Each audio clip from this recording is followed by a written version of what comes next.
Okay, in this video I'm going to go over the air system that I use to blow my horns with. We'll start right from the air tank. This one is an 11-gallon air tank. You can buy these at Harbor Freight for about $28–29. You can use as small as a 5-gallon air tank. I wouldn't go any smaller than 5-gallon, but this is an 11 and it works quite nice. I have this one on my golf cart, and that's what I blow these, the M5 style that I built. I blow those with it. I took the brass reducer part here that has the air fittings on it.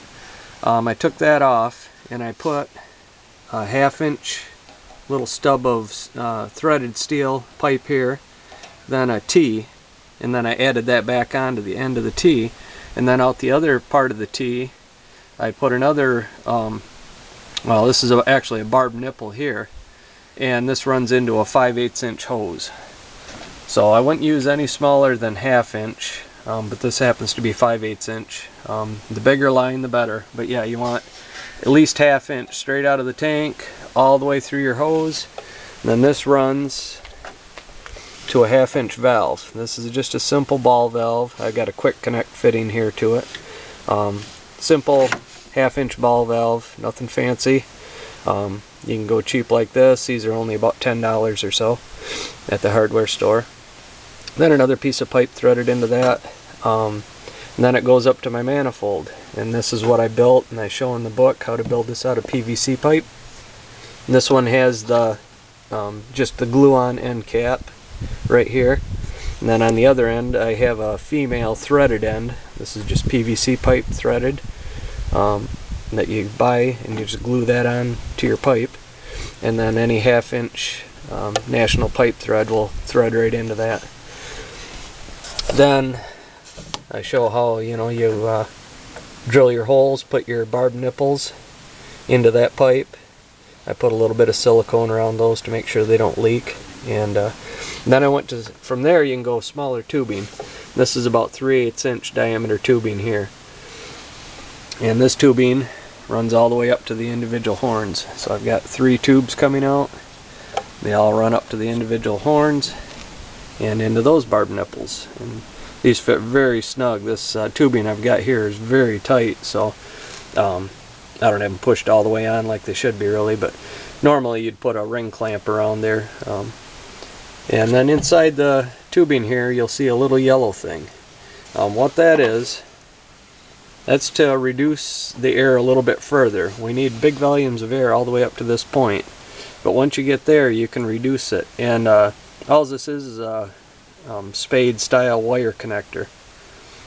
This is a yellow one. It's got about an 1/8-inch diameter hole in it, and it works just perfect to slide that inside the line, and that way when you open the valve up full blast, you don't get a giant surge of air blowing directly into your diaphragms. It helps regulate the air a little bit. 1/8 inch is just about big enough for each individual horn, but you'll need the bigger volumes. The farther back up the line you go, the bigger the hose you need, and more volume of air to be able to feed all these horns at once. So that's where we can reduce the amount of air that comes into those horns. So that's the system there for those. Fairly simple. You don't need to get really elaborate. Then we'll go over to my car, and I have horns on my car also. I have 2 11-gallon air tanks hooked together in here. Both of those have a 5/8-inch hose coming out of them, and they both run up to a T with 2 quick connectors on her, connected to it. And this valve here is a train horn valve. It's the real thing off a locomotive. You can buy those off eBay. They're expensive. They'll run anywhere from about $80 to $90 usually, even up to $100. But if you want the real thing, that's nice to have. I'll show it on my golf cart too. I have one on my golf cart. Same thing. It's called a Graham White, G-R-A-H-M, White, W-H-I-T-E, Graham White valve. You can find those on eBay all the time. For my compressor system, on this, in my car, I'm using a Puma, however you want to say it. It's a 12-volt air compressor, so it runs off the car battery. And this one has a fairly good recharge time. If I run the pressure down to about 90 psi, it charges back up to 130 psi. And to go from 90 back up to 130 takes about 4 minutes to recharge it. So it's fairly quick, and it doesn't have a huge battery draw, which is nice. So those are the two air systems I use. Basically about the same.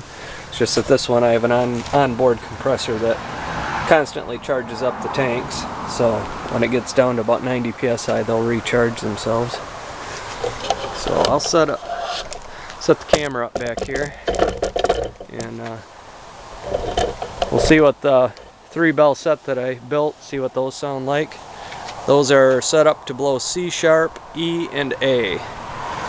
So they sound like the Nathan air chime, or the Nathan air chime P3, or the Nathan air chime M3.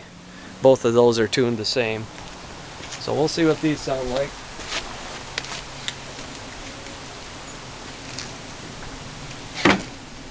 These aren't hooked up real solid, so they tend to move around a little bit, but we'll see what they sound like.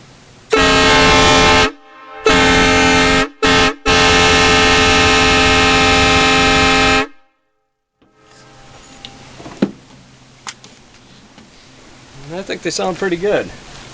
It's the first time I've really had them out to test them all together and see what those sound like.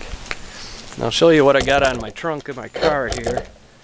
These are K5 LLAs.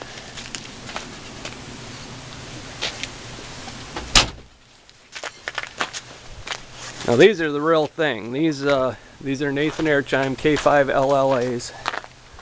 The real thing. These are definitely a little louder, but they're also a lot more expensive. The little 3-bell set that I built there, those probably will cost you, for the horns to build the 3-bell set, right around $45, maybe $50.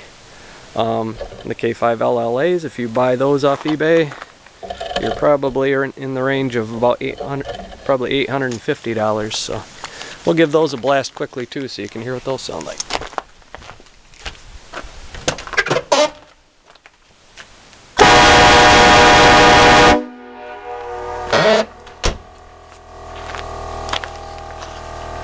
So those are a little louder. They sound nice too, but I have a lot of fun with my PVC ones just as well. They're a lot of fun to blast. You can hear the air compressor there on my car. It just kicked in and it's recharging. The real ones use a lot of air also, so that's why I got 2 tanks hooked together. So hopefully that helps you guys figure out how you want to hook up your air system. Another idea, as far as blocking the air, right at the power chamber, I show you that little yellow wire connector that I put in there to help limit the air. Another idea is like a round pencil like this. This one fits quite snugly inside this line also, and you could cut about a 1-inch piece off that, drill a 1/8 inch hole right through the lead part of it, and drill that lead out, 1/8 inch diameter hole, shove that in there. Anything that'll block the air and help, hold it back just a little bit. Because like I say, an 1/8 inch diameter hole is pretty good size hole. Gives them real good sound. You could go a little bit bigger, probably get them a little bit louder. If you shove a little more air through there at a time, it'll make them just a little bit louder. But you don't want to overblow them. If you overblow them, then you'll actually start losing, because it'll overstress the diaphragm. So that's the whole idea behind the air system. So hope that helps you. Thanks.